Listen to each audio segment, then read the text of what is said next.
주를 믿는 우리에게는 누구나 다 신앙 고백이 있습니다. 신앙 고백을 하는 것은 우리의 생명을 하나님 앞에 드리고 결단의 그런 고백인 것입니다. 이것은 우리 오직 신앙의 열매를 맺는 사람만이 할 수가 있습니다. 은혜 받고 그냥 지나치는 사람도 있는가 하면 은혜 받고 그것을 하나님 앞에 감사하면서 고백을 합니다. 우리는 다 하나님 앞에 은혜 받고 고백한 때가 있습니다. 언제입니까? 특별히 우리가 거듭나서 하나님 은혜로 체험하고 하나님을 우리가 만났을 때 우리는 고백합니다. 그때 뭐라고 합니까? 우리가 생전에 충성을 다하겠습니다. 평생토록 주만 섬기겠습니다. 여러 가지 결단을 하고 고백을 합니다. 다들 하셨죠? 그리고 지금도 또 신앙생활하다가 은혜 받으면 또 신앙 고백을 합니다. 주여, 내가 이제 지금까지 살아온 거 다 이제 잘못된 거 버리고 앞으로는 하나님 앞에 충성만 하겠습니다. 이렇게 또 고백합니다. 그런데 가장 뜨거운 고백은 우리가 처음에 거듭났을 때 있었던 그 고백인 줄로 믿습니다. 어쨌든 우리 모든 신앙인들은 자주 또 가끔 이렇게 신앙 고백을 합니다. 그러면 우리가 그 신앙 고백한 대로 살았느냐 하는 것을 또 살펴봐야 되겠어요. 왜냐? 신앙 고백하는 것도 중요하지만 고백한 후에 행하는 건 더 중요하거든요. 이렇게 하겠습니다, 저렇게 하겠습니다 하고 그렇게 했는지 안 했는지 한번 이 시간에 살펴보시기 바랍니다. 은혜 받을 때는 내가 죽기까지 저 앞에 충성하고 이것도 하고 저것도 하고 여러 가지 다 하나님 앞에 구해요. 그리고 이 고백을 해요. 근데 실질적으로 지나다 보면 그러지 못한 때도 많습니다. 그것을 우리는 이 시간에 깨닫고 회개할 건 회개하고 다시금 우리가 새로운 마음 가지고 하나님 앞에 남은 인생 이렇게 살겠습니다 하고 고백하는 그런 아름다운 시간 되시길 먼저 주의 이름으로 축원드립니다. 특별히 오늘 제목이 바울의 신앙 고백입니다. 바울의 신앙 고백. 사도 바울을 하면 참 엄청난 분이죠. 그리고 우리 모두가 다 사모하는 분입니다. 어떻게 하든지 사도 바울을 좀 본받기를 원하고 우리가 또 그분이 말씀대로 그분을 통해서 주신 말씀대로 살기를 원하는데 그게 참 힘들고 어렵죠. 그러나 불가능한 것은 아닙니다. 우리가 말씀 충만 받고 성령 충만 받으면 그걸 다 감당하실 수 있습니다. 오늘 본문을 보면 참으로 훌륭한 귀한 말씀이 나오는데요. 좀 보시겠습니다. 본문에 미쁘다 모든 사람이 받을 만한 이 말이요 그리스도 예수께서 죄인을 구원하시려고 세상에 임하셨다 하였도다. 죄인 중에 내가 괴손이라. 바울 사도가 이제 은혜 받고 제일 먼저 하는 고백이 뭡니까? 신앙 고백이 나는 죄인 중에 괴수입니다. 여러분들 이런 고백 한번 해보셨어요? 나는 저 사람들과 다릅니다. 난 그래도 이 정도는 지금 살아가고 있습니다. 이 정도는 하나님 앞에 그래도 올바로 행하고 있습니다 하는 그런 자만심을 좀 가졌을 때도 있을 거예요. 근데 사도 바울은 우리 주님을 만나고 나서 제일 먼저 하는 고백이 뭡니까? 나는 죄인 중에 괴수입니다. 죄인 중에 괴수. 그러니까 죄인도 부족한 거요. 그 중에서도 괴수. 그러니까 제일 형편없는 사람이다 하는 말씀인 것입니다. 사실은 우리가 사도 바울을 살펴보면 아주 훌륭한 사람이죠. 그는 바리새인이요. 또 율법에 아주 능한 자가 됐어요. 또 가말리알 문화에서 아주 잘 배웠어요. 그리고 청년 때 그는 공회원에 들어갔어요. 그러니까 엄청난 사람입니다. 그 당시에 공회원이요 71명밖에 없었어요. 그런데 그 중에 하나에 들어갔으니 얼마나 대단한 사람입니까? 그런데 그가 뭐라고 하십니까? 나는 회방자요. 오늘 보세요. 33절에 보면 내가 전에는 회방자요 핍박자요 포용자였으나 도리어 공로를 입은 것은 내가 믿지 아니할 때 알지 못하고 행하였습니다. 그래서 사도 바울이 주님을 알고 나서는 뭐라고 합니까? 주님을 내가 섬기기 전에는 나는 주님을 회방하고 계속해서 주님을 방해하고 주님을 핍박하고 또 주님 믿는 자들을 폭행한 그런 아주 못된 자입니다 하는 그런 고백인 것입니다. 그랬던 그가 이제 깨닫고 나서 충성되이 하나님 앞에 죽기까지 충성한 그런 모습을 보면서 참으로 하나님의 뜻이 오묘하시구나 하는 걸 다시 한번 보게 됩니다. 그래서요 이렇게 우리가 하나님 앞에 쓰임 받으려면 우리 자신을 먼저 잘 알아야 돼요. 나는 그저 하나님 앞에 쓰임 받을 수 있는 그런 제목입니다. 쓰세요. 이게 아니에요. 우리는 참으로 부족하고 너무너무 악한 거 많고 참 고쳐야 될 것도 많고 나는 하나님 앞에 쓰임받을 수 있는 그런 뭐가 없습니다. 그러나 하나님 허락하시면 쓰시옵소서. 이렇게 겸손함이 좀 있어야 돼요. 죄인 중에 괴수다. 아주 세상에서 제일 악하고 제일 못된 놈입니다 하는 그런 고백이에요.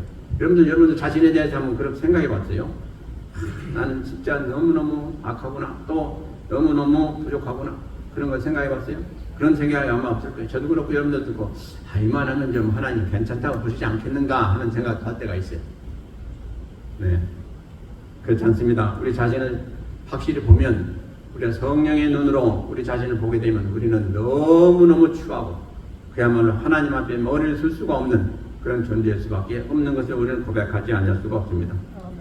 그런데도 불구하고 우리는 머리를 잘 들고 이렇게 살아갈 때가 많아요. 사실은 우리가 그렇지가 못합니다.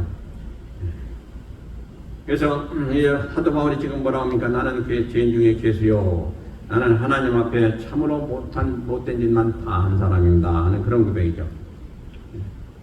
그래서 우리가 한번 우리 자신을 한번 살펴보시기 바랍니다. 내가 주님 앞에 바로 섰는가? 또 주님이 진실로 나를 쓸만하시다고 생각하시고 쓰시겠는가? 내가 이렇게 변화되고 내가 또 하나님 자녀가 된 건 하나님의 은혜 가운데 된 것인데, 내가 과연 내 자신을 볼 때 하나님 쓰실만한가? 그리고 하나님께서 보실 때에 참으로 훌륭하다라고 볼 수가 있겠는가? 그리고 사도 바울이 주님을 대적했다고, 난 부행자를 주님을 대적한 자라고 그랬는데, 나는 과연 주님을 또 주님의 일을 하면서도 대적한 일은 없던가? 한번 살펴봐야 돼요. 우리가요, 교회에서도 그렇고 개인적으로도 그렇고 주여 이거 하겠습니다, 저게 하겠습니다, 또 우리에게 다 맡겨준 일 있잖아요. 그걸 하면서 우리는 얼마나 원망 불평도 하고, 또 우리가 얼마나 하나님을 대적하면서 그 일을 하지 않으려고 할 때도 얼마나 많은지 알 수가 없어요. 우리가 사실 이것을 잘 살펴봐야 됩니다. 우리에게 하나님께서 이렇게 일을 주시고 그런 기회를 주셨다는 것은 하나님이 우리에게 복을 주시고자 하시는 그런 뜻이 계시다는 사실인 것입니다. 근데 우리는 많은 경우에 그걸 그냥 차버리는 경우가 많아요. 그럼 왜 그래요? 내가 귀찮고 하기 싫거든요. 그러니까 바로 그런 기회가 오게 되면 우리는 어떻게 생각해야 됩니까? 나에게 하나님 복을 주시려고 이런 기회를 주셨구나. 그것을 가지고 최선을 다하면 기도하면서 행하시면 하나님이 우리에게 엄청난 것을 줄 줄로 믿습니다. 이게 바로 우리가 기본적으로 가져야 될 자세예요. 근데 귀찮다고 싫다고 또 힘들다고 내가 손해난다고 안 할 때가 많아요. 그리고 남한테 미룰 때가 많아요. 그리고 또 우리에게 맡겨준 바 그 일을 그냥 교리할 때도 있어요. 이건 참으로 하나님 앞에 온전치 못합니다. 그래서 우리는 그런 기회가 올 때 그 기회를 쫙 잡아야 됩니다. 그리고 그 기회를 통해서 하나님 앞에 내가 누군가를 잘 보여드려야 됩니다. 그럼 하나님이 다음에 더 귀하게 쓰시게 되어 있어요. 그래서 사도 바울이 나는 죄인 중에 괴수라고 했지만은 사실은 그렇게 깨달은 그 심령 안에 하나님 은혜 주시니까 자기는 진실로 밑바닥부터 모든 사람들을 섬기며 하나님께서 주신 그 귀한 사명을 위해서 죽도록 충성했지 않습니까? 그러니까 점점 더 가면서 하나님께서 이것도 주시고 저것도 주시고 해야 부족함이 없고, 또 어떤 상황을 당하든지 하나님께 다 지켜주시고 도와주셔서 그가 건강한 몸으로 끝까지 할 일을 다 했지 않습니까? 바로 이거예요. 우리는 이제 어떤 일을 하다가 어렵거나 또 병이 들거나 어떤 문제가 생기거나 그러면 주 앞에 나와서 주여 도와주세요 도와주세요 하는데, 그러지 마시고 평상시에 잘하시면 그런 거 없이 다 지나갑니다. 아프거나 그런 거 없이 그냥 다 건강하게 지켜주시고 하나님께서 모든 건 다 해결해 주세요. 그래서 건강을 위해서 하는 사람에게는 가끔 하나님이 아프게 하실 수도 있을 거야. 아마 잘 모르겠지만, 그래가지고 정신 차려가지고 그 다음에 잘할 수 있도록, 그런 생각 안 들어요? 그러나 하나님께 충성하고 계속해서 하나님의 일을 위해서 참 열심히 다하고 하는 사람, 하나님은 그럴 필요가 없어요. 더 건강 주시고 은혜 주시고 물질도 주시고 다 주셔서 열심히 끝까지 잘할 수 있도록 해주실 줄로 믿습니다. 이게 진짜 신앙인의 자세 아니겠어요? 자, 그 다음에 이제 우리 바울사도는 뭐라고 또 자기를 고백했는 거 아니에요? 나는 가장 작은 자입니다. 그래서 가장 작은 자. 이게 에베소서 3장 17절에 나오는데, 모든 성도 중에 지극히 작은 자보다 더 작은 나에게 이 은혜를 주신 것은 측량할 수 없는 그리스도의 풍성을 이방인에게 전하게 하시고, 이렇게 말씀하고 있습니다. 자기가 볼 때도 너무 작은 자예요. 왜요? 예수님을 아주 늦게 믿었잖아요. 그리고 예수님을 만난 것도 아주 늦게 만났잖아요. 그러니까 자기는 아주 만삭되지 못한 난자 같다, 이렇게까지 표현하고 있어요. 그러니까 그런 가운데 하나님께서 그를 붙드시고 그를 거듭나게 하시고 하나님이 귀하게 쓰시는 종으로 삼으셨는데 그걸 가만히 생각해 보니까 나는 참으로 작은 자구나. 그거를 사도 바울은 깨달은 거예요. 왜 나를 이렇게 주를 핍박하던 그런 짓을 잘못된 짓을 하던 나를 하나님께서 나를 부르시고 이렇게 변화시켜 주셔서 나를 쓰시려고 하시는가? 나는 가장 작은 자였는데 영적으로 보면 왜 그래요? 주님을 핍박하고 주님을 대적했던 자이 가장 작은 자죠. 주님이 그냥 버리셔도 상관없는 그런 자였죠. 근데도 불구하고 다시금 그를 회개케 하시고 쓰셨어. 그리고 또 그 많은 일을 맡기셨어. 그러니 얼마나 감사하겠어요. 그러니까 죽을 둥산둥 그 일을 다 전심을 다해서 감당하려고 했던 것이죠. 그가 가장 감사했던 건 뭐예요? 거듭나고 나서 이제 진짜 주님이 구주시구나 그걸 깨닫고 이제 자기에게 맡겨주신 바 이방 사도의 그 사명을 감당하기 위해서 처음부터 끝까지 얼마나 수고를 많이 했습니까?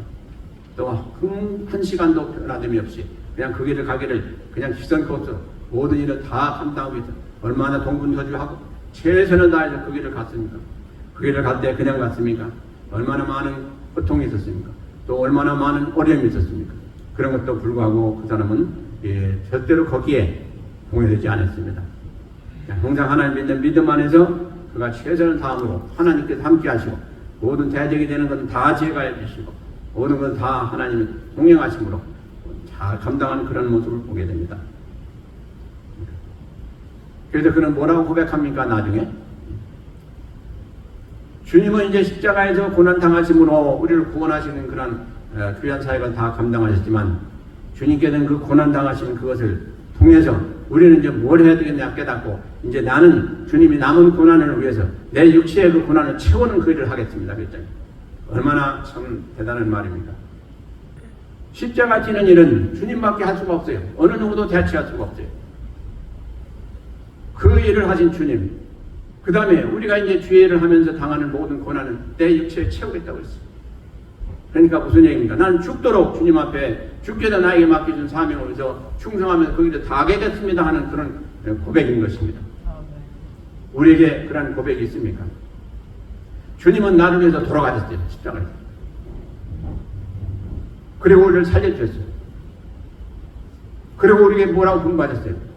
너희들은 나가서 마태복음 28장 19절 20절에 있는데 많은 사람들을 구원하라고 그랬어요. 전도해서 구원하고 그 일이 이제 너희들이 해야 되니라고 그랬어요.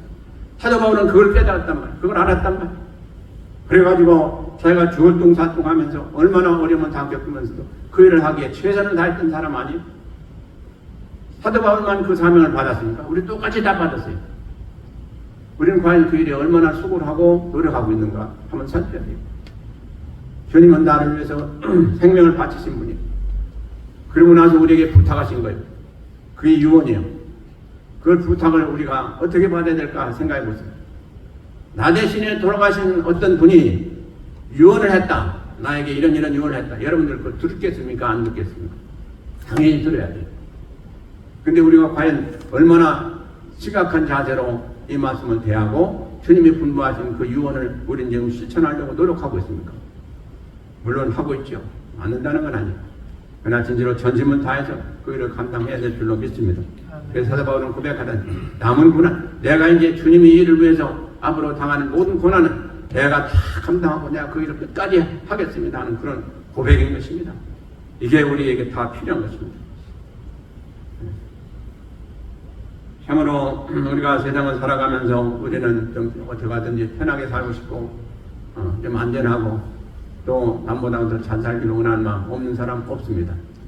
근데 과연 성경이 말씀하고는 그 잘 사는 사람은 무엇이냐? 인생을 잘 사는 건 다른 거 없습니다. 하나님 잘 믿고 하나님 말씀대로 하나님 분부하신 바를 잘 행하는 자가 진실로 인생을 잘 사는 사람인 것을 성경은 말씀하고 있습니다. 이거 외에 다른 거 없어요. 생각해 보세요. 우리가 의사가 돼가지고 다른 사람 병도 고쳐주고 참 어려움도 해결해주고 하는 것도 귀한 일이에요. 그런데 영혼을 고치는 건 의사가 못합니다. 영혼을 고치는 건 오직 주님만이 할 수 있는데 주님께서 우리에게 그 은혜를 주셨고 능력도 주셨습니다. 그걸로 믿음을 통해서. 그래서 우리들은 사람들을 구원하는 그런 구원자의 사역을 다 해야 됩니다. 주님의 이름으로 다 감당해야 됩니다. 이것이 가장 중요한 우리의 사명이고 우리가 해야 될 일인 것입니다. 누가 죽은 사람은 살릴 수가 있겠어요? 사람이 할 수가 없지만 우리 안에 계신 성령님, 그 도구를 삼으신 우리가 나가서 그 일을 할 때에 성령께서 역사하셔서 우리로 하여금 죽은 사람을 살리게 되는 그런 역사를 얼마나 일으키시기를 원하십니까? 우리가 다 알고 있습니다. 그러므로 우리는 때를 얻든지 못 얻든지 그 일에 충성을 다하고 되었습니다. 힘은 다하고 되었습니다. 그 일을 우리가 다 감당하고 있는지 다시 한번 깊이 살펴보시고 우리의 신앙 고백이 되어야 될 줄로 믿습니다. 이제 주님 오실 날 얼마 안 남았는데 남은 여생은 내가 진실로 사람을 살리는 일을 좀 하겠습니다. 주님 도와주세요 하고 나가서 우리가 전심을 다하며 그 일을 감당해야 될 줄로 믿습니다. 이게 가장 중요한 신앙 고백이라고 보겠습니다. 이 일을 우리 선교사님들만이 하는 게 아니에요. 우리 모두가 다 전도자예요. 우리 성령을 받은 우리들은 다 전도자예요. 생명을 구원해야 되는 그런 사명을 가진 전도자들입니다. 근데 우리가 게으르면 어떻게 되겠어요? 하나님이 하시고자 하신 일을 우리 때문에 못하게 되시잖아요. 그리고 사도 바울은 고백했습니다. 고린도전서 15장 31절 보니까 나는 날마다 죽노라 하고 고백했습니다. 나는 날마다 죽노라. 참으로 이건 두 가지 의미가 있습니다. 이 말씀은 너에게 대한 나의 자랑을 두고 단언하면 나는 날마다 죽노라. 단언한다고 그랬어요. 사도 바울만큼 죽을 고비를 많이 넘긴 사람 성경에 없는 것 같아요. 제가 아무리 봐도 수없이 죽을 고비를 넘겼어요. 근데도 불구하고 그가 죽었습니까? 안 죽었어요. 끝까지 건강을 다 사역 감당하고 나서 때가 되니까 하나님께서는 평안하게 이제 그의 생명을 거둬가셨어요. 이게 복된 삶인 것입니다. 그래서 야곱과 같이 또 아브라함과 같이 이렇게 평안한 가운데 기운이 지나여서 선조에게 돌아가고 또 하나님께 돌아가는 그것도 귀한 것이지만 그보다 더 귀한 것은 하나님을 끝까지 하다가 하나님께서 더 복을 주시려고 순교를 통해서 들어가시는 모습을 성경을 말씀하고 있는데 그런 것을 보면서 우리는 참 많이 깨달아야 됩니다. 왜 그렇게 끝까지 그렇게 귀하게 쓰셨는데 그것도 모자라서 또 죽여서까지 하나님은 일을 하시게 하시냐. 그것보다 더 큰 복이었기 때문에 그렇습니다. 그러니 우리가 세상에 건강한 모습으로 오래오래 사는 것도 우리가 참 구할 일이고 또 그것도 복된 일이지만 그보다 더 복된 것은 하나님을 하다가 하나님 일하는 도중에 무슨 연고로든지 하나님의 그 생명을 아름답게 여기시고 거두어가시는 그 순간이 있다면 그건 더할 수 없는 복일 줄로 믿습니다. 그래서 우리가 살아가면서 참으로 하나님 은혜를 사모하면서 우리가 지금 현재 살아있지만 내가 죽을 때 어떤 모습으로 죽을 것인가 하는 것 한번 생각해 보시길 바랍니다. 우리가 이 세상에 살아가는 동안에 참 하나님을 잘 섬기는 것도 중요해요. 근데 우리가 죽을 때 어떤 모습으로 어떤 자세로 세상 사람들이 뭘 보면서 어떻게 죽는가는 대단히 중요합니다. 우리가 이제 가끔 유놀홈에 가서 죽은 사람도 대하고 하는데요. 그럴 때마다 우리는 다시 한번 또 생각해야 됩니다. 나도 과연 어느 날 저 자리에 누울 때가 있을 텐데 나는 과연 어떤 모습으로 사람들에게 비춰질까 그런 생각을 해봅니다.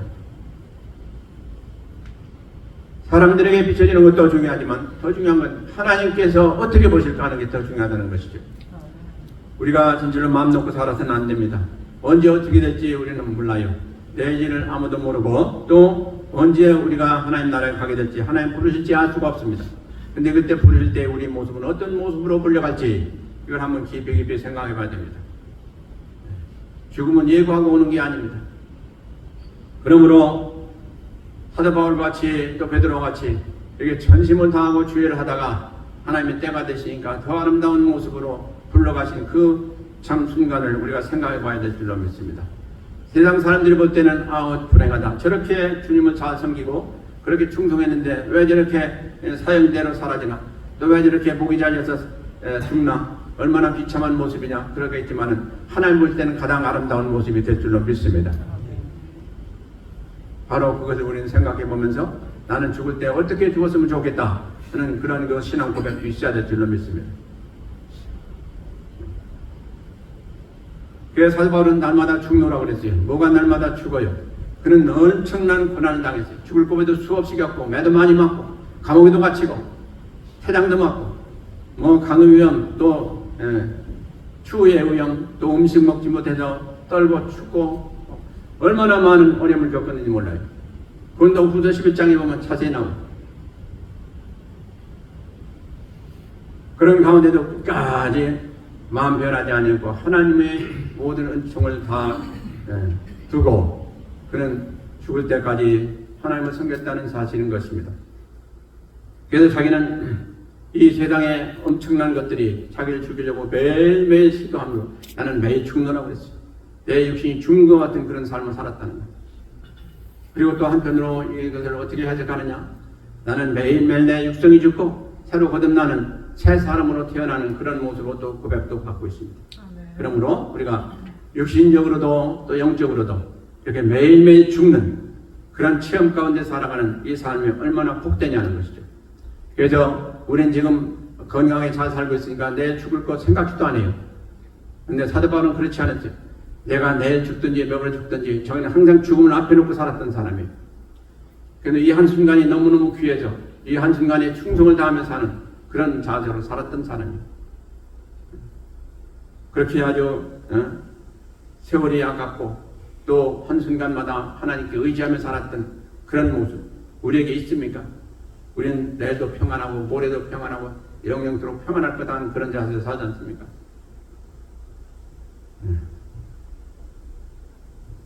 그래서 우리가 참으로 이 세상을 살아가면서 우리 생사화복 모든 것이 다 죽게 있는 것을 우리는 고백합니다. 그런데 한편으로는 뭡니까? 내가 좀 잘해야지, 내가 좀 건강도 지켜야지, 내가 좀 이것도 저것도 다 해야지 하는 생각하면서 나를 앞장세웁니다. 나를 주인같이 생각합니다. 아니죠. 우리 모든 삶의 주인은 주님이십니다. 예. 우리는 그 주님께 우리 모든 것을 다 맡겨드려야 됩니다. 그래서 이렇게 되든 저렇게 되든 주님의 뜻인 줄로 알고 감사하면서 끝까지 가야 될 길을 다 가야 될 줄로 믿습니다. 네 번째로 이제 전도 사명에 대한 사도 바울의 고백입니다. 특별히 그에는 전도를 하나님께서 맡겨주셨죠. 그래서 이방 사도의 그 직분을 맡겨주셨습니다.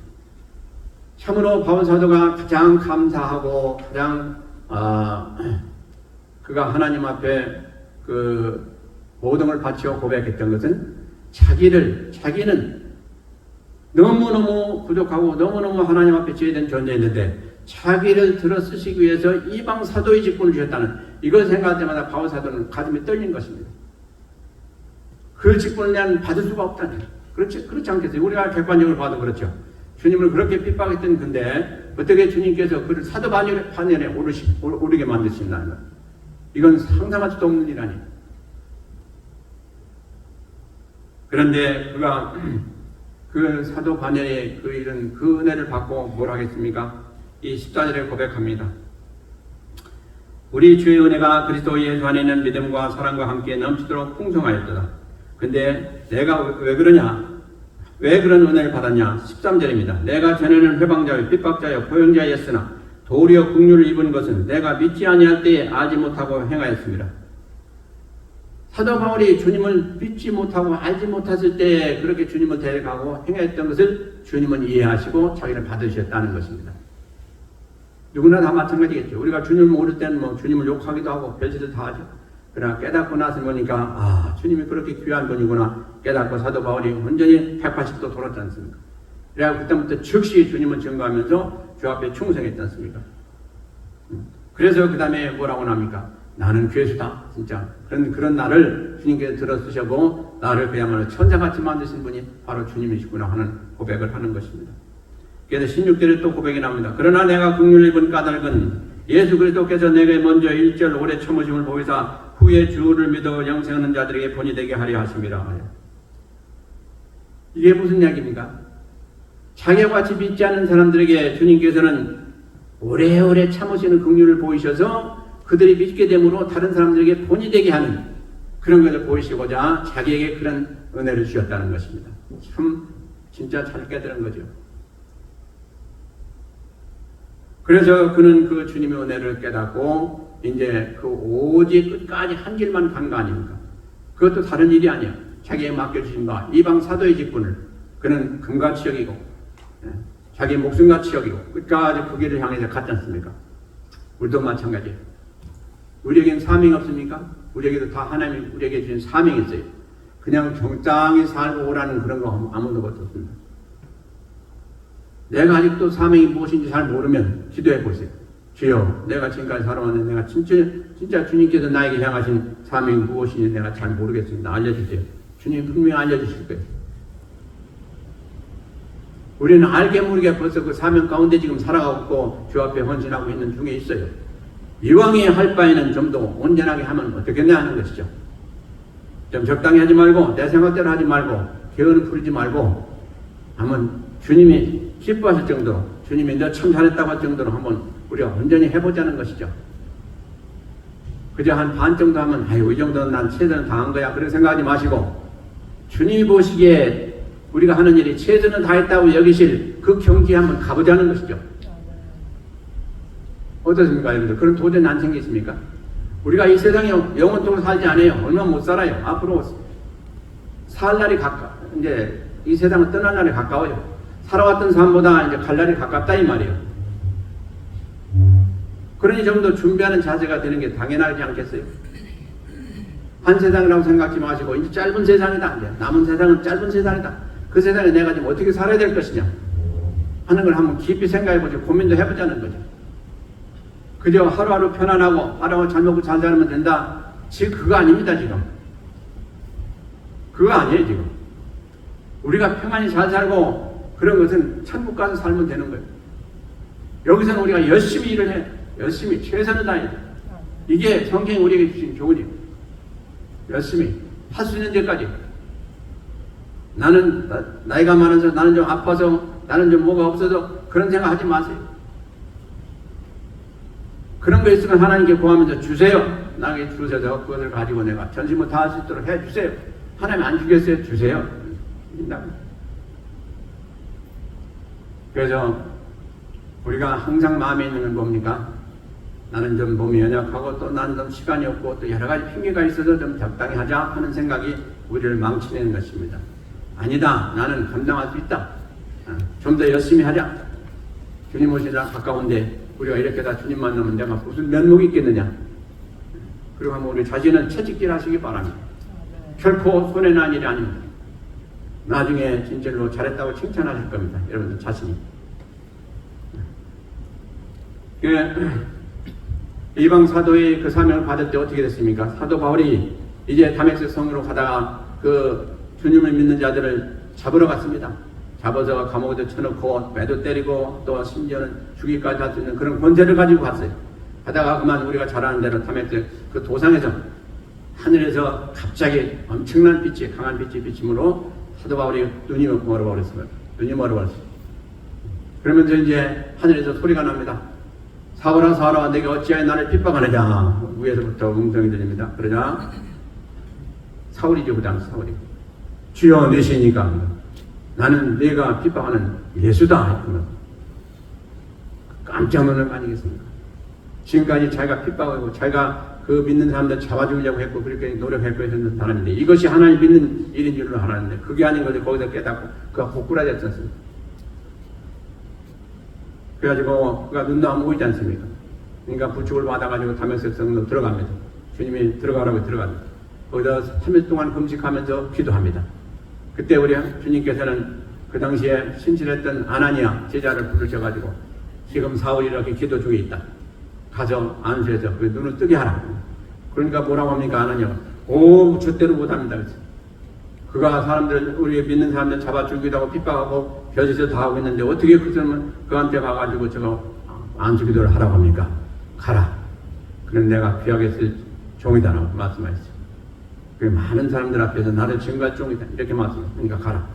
가서 순종을 했지 않습니까? 그러니까 눈에서 비늘 같은 게 떨어지고 그가 거듭나고 엄청난 역사가 나타나. 그때서야 이제 그가 확실히 깨닫고 그 즉시 그가 친구들에게 가서 그때 많은 사람들한테 가서 이제 줄을 증거합니다. 그러니까 사람들이 저를 미쳤다고 사람들이 갑자기 그가 변했으니까 그러지 않겠어요? 거기서부터 이제 시련은 시작되는 겁니다. 그래가지고 그때부터 핍박당하면서 끝까지 죽을 때까지 계속해서 주를 믿는 믿음 안에 거함으로 인해서 그는 고난을 당합니다. 죽을 고비를 수없이 겪습니다. 그 이방 사도의 사명을 감당하기 위해서 그가 얼마나 많은 길을 걸어갔고 얼마나 고생을 많이 했습니까? 그런데 그가 한 번도 불평불만한 적이 없다고 성경 기록하고 있습니다. 항상 그는 기뻐했고 감사했고 옥에 갇혀서도 찬양하고 옥에 갇혀서도 하나님께 기도했고 그게 사람으로 할 수가 있겠어요? 못합니다. 그 안에는 누가 계셨어요? 주님에게는 항상 그런 기쁨을 주시고 감사를 주시고 했으니까 그가 할 수 있었지 우리 생각대로 우리 마음대로 저대로 하는 것이 아니죠. 그러니까 지금 우리에게도 마찬가지요. 성령이 충만 기임하셔가지고 우리를 감동하시고 깨닫게 하시고 도우시면 우리가 난 뭘 못합니다. 힘듭니다. 그러면 다 싹 들어갈 거예요. 그리고 앞으로 어떻게 하든지 좀 주님 앞에 내가 죽기까지 충성하겠습니다 하는 그런 결단과 믿음이 생길 거예요.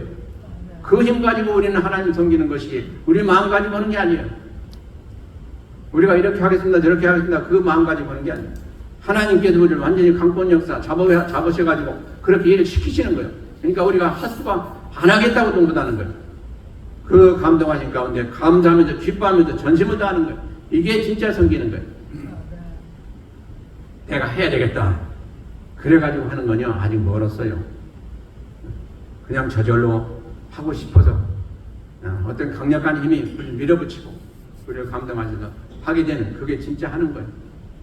그러면 다 경험해봤잖아요. 근데 왜 이렇게 시간이 가다 보니까 그런 마음은 다 없어지고 그냥 강박해진 심령만 있는가? 우리가 회개해야 돼요. 그리고 사도행전 20장 24절 가면 무슨 얘기가 나오는 거니?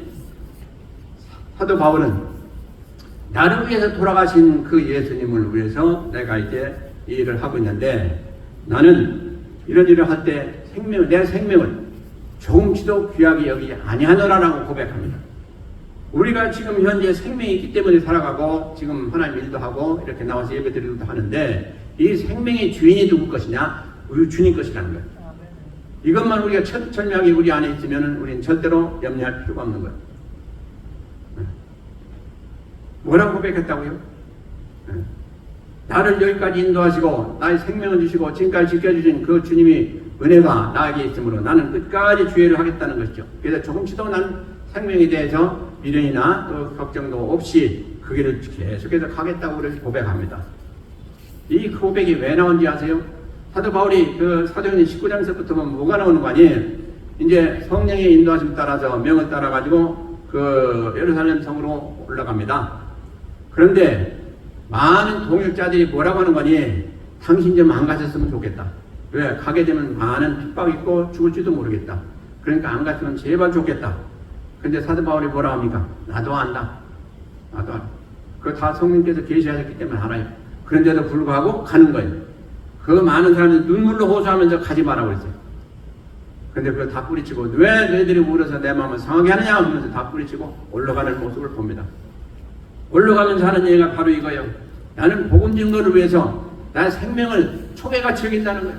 아무것도 귀하게 여기지 않는다는 거예요. 그러므로 나는 올라가야 된다 하는 얘기예요. 야, 이거는요 참으로 말릴 사람이 없는 거죠. 누가 말리겠어요?